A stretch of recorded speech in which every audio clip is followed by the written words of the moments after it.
You'd think a peace treaty would, create peace, right? But what if I told you that one specific treaty, designed to end a war, actually laid the groundwork for a much, much bigger global conflict? Well, that's exactly the story we're diving into today. It's a wild tale of diplomacy, war, and the absolutely devastating power of unintended consequences. Okay, take a look at this room. This is the London Peace Conference of 1913, and the men here, they represent the great powers of the time. We're talking the absolute heavyweights: Great Britain, France, Germany, Austria-Hungary, Italy, and Russia. They've all gathered to sort of carve up the winnings from the First Balkan War and literally redraw the map of Southeastern Europe. Now, their official goal was peace, but underneath the surface, their hidden agendas and competing interests were about to plant the seeds of a war that would engulf the entire planet. So you might be asking, what exactly was this war they were trying to wrap up? And how did these giant empires get to be the self-appointed referees for the Balkans anyway? To really get it, we need to rewind the clock a little bit. And our story doesn't start with some huge explosion. Nope. It starts with the slow, steady, creaking collapse of a once unstoppable empire. For centuries, the Ottoman Empire was an absolute powerhouse. But by the early 1900s, it was in deep, deep trouble, famously nicknamed the sick man of Europe. So naturally, the great powers were kind of like vultures, just circling, waiting for the right moment to swoop in and grab a piece. But the smaller nations right next door? Oh, they weren't waiting for anyone's permission. They were ready to take matters into their own hands. These four brand new states, Serbia, Bulgaria, Greece, and Montenegro, they saw a once-in-a-lifetime chance. With a little nudge from Russia, they managed to put aside their own bitter rivalries to form this really unlikely team, the Balkan League. And their mission was simple but incredibly audacious: to kick the Ottoman Empire out of Europe for good. Now on paper, the Ottoman Empire should have just steamrolled this little upstart alliance. But the Balkan League had a secret weapon, a single piece of amazing technology that would completely turn the tide of the war. And it all came down to one ship.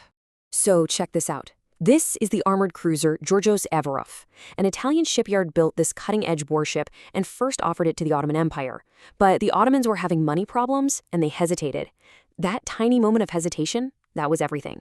Greece, which was also broke, jumped at the chance. They managed to buy the ship thanks to a huge donation from a rich patriot, Georgios Averov, on the condition, of course, that the ship would bear his name. One empire's financial caution became another kingdom's strategic knockout punch. And this quote right here from the Greek minister M. Penist just perfectly illustrates the genius of that purchase. He was not kidding.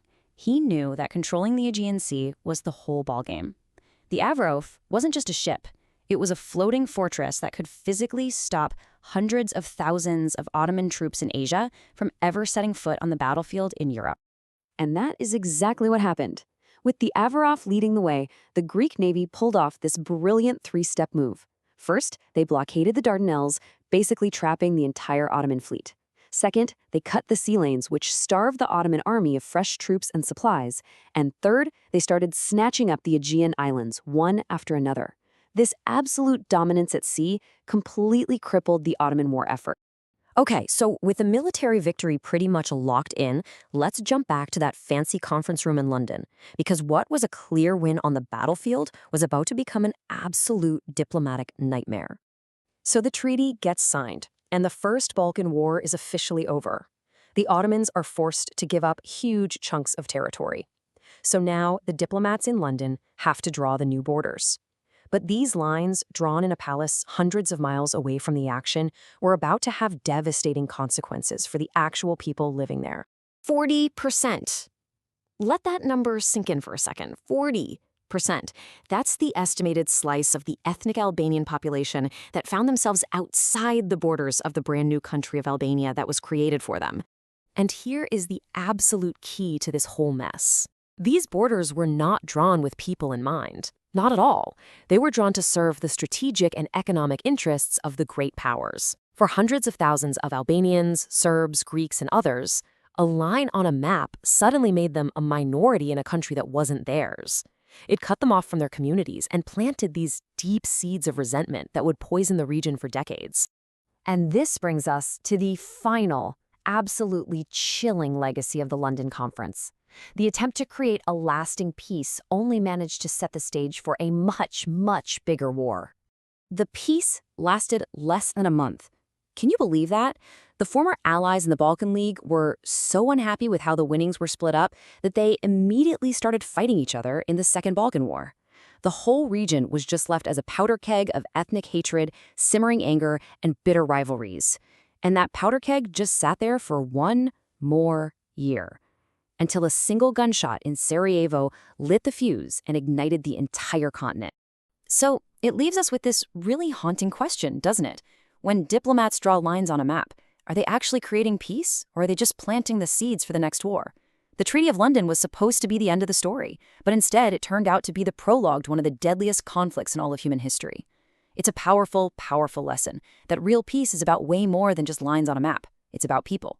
And when their voices are ignored, the consequences can be absolutely catastrophic.